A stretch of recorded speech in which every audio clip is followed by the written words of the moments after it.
Hello everyone, welcome once again to my channel maths on tips. A Verma आपके maths mentor. चलिए आज हम करेंगे पार्शियल फ्रैक्शन और कोशिश करेंगे कि इस वीडियो में कंप्लीट पार्शियल फ्रैक्शन आपको क्लियर हो जाए। सबसे पहले पार्शियल फ्रैक्शन क्या है और इनके इंटीग्रेशन में क्या ज़रूरत है।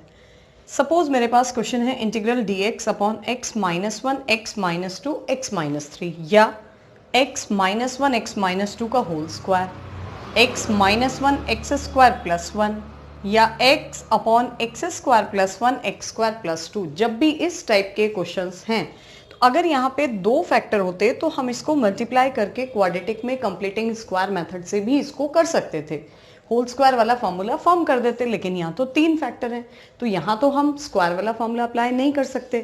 तो इसके लिए हमें ज़रूरत होती है कि हम इनको सेपरेट कर दें, अलग अलग कर दें, ठीक है। और अलग अलग में इंटीग्रल हम इनको इजीली सॉल्व कर सकते हैं। तो जब हम इन फैक्टर्स को, इन टर्म्स को अलग अलग करते हैं तो इस मेथड को हम कहते हैं पार्शियल फ्रैक्शन।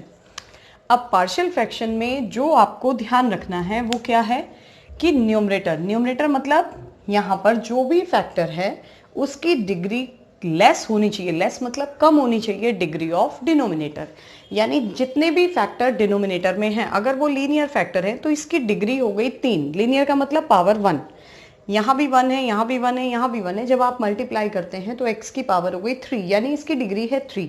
तो न्यूमरेटर में या तो कांस्टेंट टर्म हो सकता है या x1 पावर का कोई फैक्टर हो सकता है या x की 2 पावर तक कोई फैक्टर हो सकता है। लेकिन अगर न्यूमरेटर की डिग्री ज़्यादा है तो पहले आपको डिवाइड करना पड़ेगा, उसके बाद आप पार्शियल फ्रैक्शन अप्लाई कर सकते हैं। अब हम देखते हैं कि पार्शियल फ्रैक्शन के टाइप कौन कौन से हैं। टाइप है बेटा हमारे पास 3। सबसे पहले यहाँ पे हम px ले रहे हैं ताकि जो पॉलिनोमियल है वो न्यूमरेटर को डिनोट कर रहा है, कोई भी वैल्यू हो सकती है, बस उसकी डिग्री क्या होनी चाहिए, डिनोमिनेटर से कम होनी चाहिए। जैसे यहाँ पे मैंने x माइनस ए लिया है, x माइनस बी लिया है और x माइनस सी लिया है, तो इसकी डिग्री है 3। यहाँ पर मैक्सिमम 2 डिग्री होनी चाहिए। ये है आपका फर्स्ट टाइप, इसको हम कंसिडर करेंगे। इंटीग्रल भी मत लीजिए, केवल हम इसकी बात करते हैं, इंटीग्रल लास्ट में करेंगे। a upon first factor, then b upon second factor and c upon third factor, ठीक है। अब ABC हमें कैसे कैलकुलेट करने हैं वो हम अभी क्वेश्चंस में डिस्कस करेंगे। अभी देखिएगा कितने टाइप हैं। ये पहला टाइप है जब तीनों फैक्टर कैसे हैं आपके, लीनियर, पावर 1 के फैक्टर हैं, तीनों अलग अलग हैं। दूसरा टाइप क्या कहता है कि जब आपके पास अपॉन में कोई ऐसा फैक्टर है जिसकी पावर 1 से ज़्यादा है, जैसे मैंने यहाँ पे 2 लिया है, 3 भी हो सकती है। तो आपने क्या करना है, जिसकी पावर 1 है वो तो सिंपल a के साथ आएगा, जिसकी पावर 2 है उसमें पहले आप एक पावर लेंगे, सिंगल पावर, और फिर आपने उसकी लेनी है डबल पावर। दूसरा टाइप। लेकिन तीसरा टाइप क्या है, तीसरे टाइप में है कि जब कोई क्वाड्रेटिक फैक्टर आ जाए जिसके फर्दर फैक्टर पॉसिबल नहीं हैं।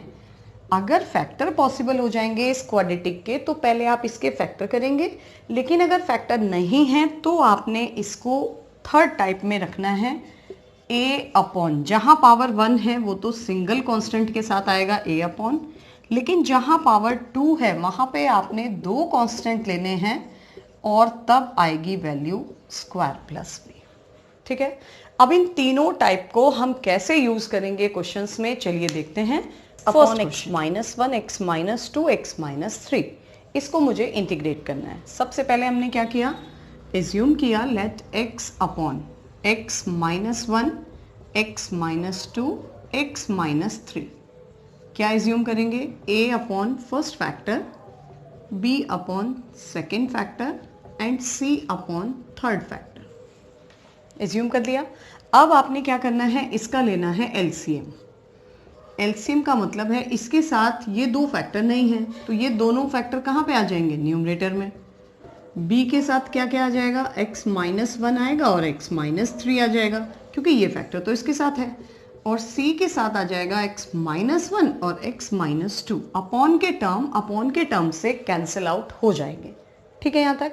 अब हमने क्या करना है, हमें तो a b c तीनों की वैल्यूज फाइंड करनी है।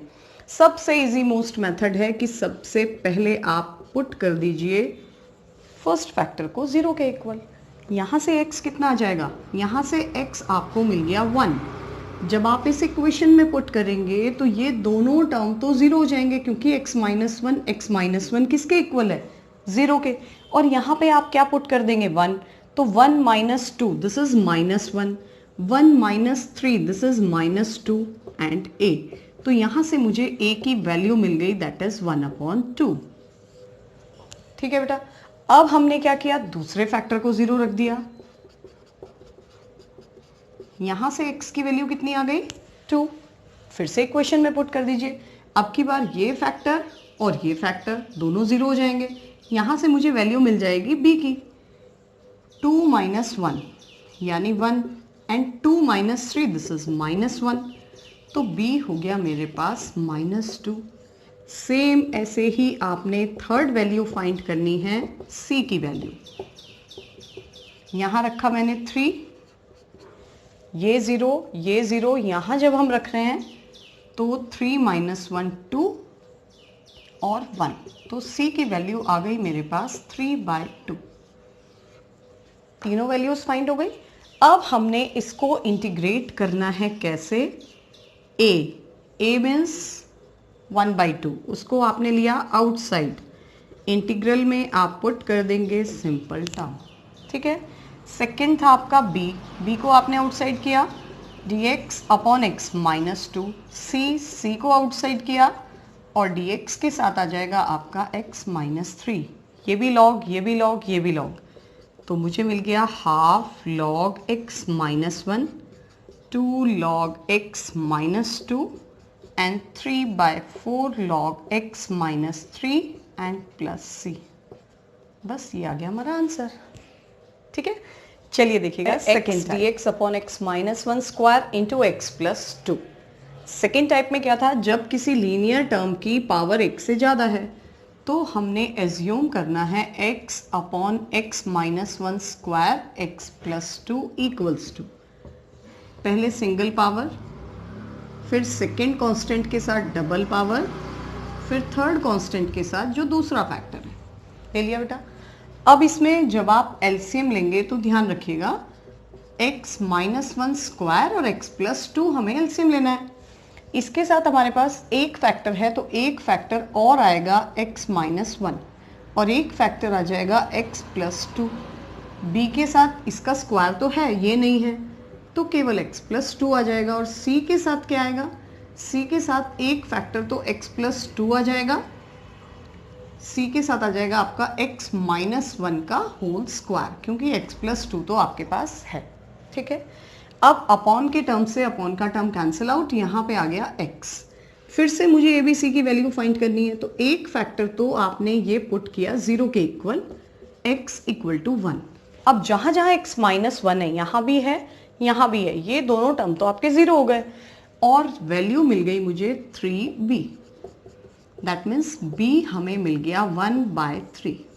चलिए जी, अब दूसरी वैल्यू मुझे क्या पुट करनी है, x प्लस 2 को 0 रख दिया हमने, x की वैल्यू आ गई -2। अब यहाँ मैंने पुट किया -2, ये 0 हो जाएगा, ये 0 हो जाएगा। यहाँ से मुझे क्या वैल्यू मिलेगी, c की वैल्यू कितनी आ जाएगी, -2 -1 स्क्वायर, यानी c हो गया मेरे पास -2/9। b भी आ गया, c भी आ गया। अब थर्ड वैल्यू कैसे फाइंड करनी है, थर्ड वैल्यू के लिए सबसे इजी मोस्ट कैलकुलेशन है, पुट कर दीजिए x को 0 पूरी इक्वेशन में। यहाँ से आपको क्या मिलेगा, 0, यहाँ से आपको क्या मिलेगा, -1 + 2 यानी -2a, this is 2b and this is c। अब मुझे फाइंड क्या करना है, a की वैल्यू, 2, b के प्लेस पर b की वैल्यू और c के प्लेस पर c की वैल्यू पुट कर दी। 9 हमने एलसीएम ले लिया, 2 3 या 6 -2। ठीक है। वैल्यू आ गई मेरे पास 4/9 यानी 2/, मिल गई 3। a आ गया हमारा 2/3। अब हमने कहाँ पुट करना है, इस इंटीग्रल को सॉल्व करना है। कैसे करेंगे, a मैंने फाइंड किया है 2/3, वो तो आ गया यहाँ पर। ठीक है। dx के साथ क्या आ जाएगा, x -1, b की वैल्यू कितनी थी 1/3, उसको आप बाहर करेंगे और dx के साथ आपने क्या लेना है x माइनस 1 का स्क्वायर। थर्ड टर्म मैंने क्या लिखा है c की जो वैल्यू है वो कितनी है -2/3, वो आप 2/9 वो आपने आउटसाइड कर दिया और dx के अपॉन में आ गया आपका x + 2। ठीक है, अब इसको इंटीग्रल डायरेक्ट कर सकते हैं, इसका इंटीग्रल डायरेक्ट कर सकते हैं, ये भी लॉग है ये भी लॉग है। इसको कैसे करना है पावर के फॉर्मूले से। पावर का फॉर्मूला कैसे अप्लाई होगा x + 1 पावर -2 + 1 अपॉन -2 + 1। ठीक है, तो ये जो आंसर आ जाएगा हमारे पास वो किस टाइप से आ जाएगा,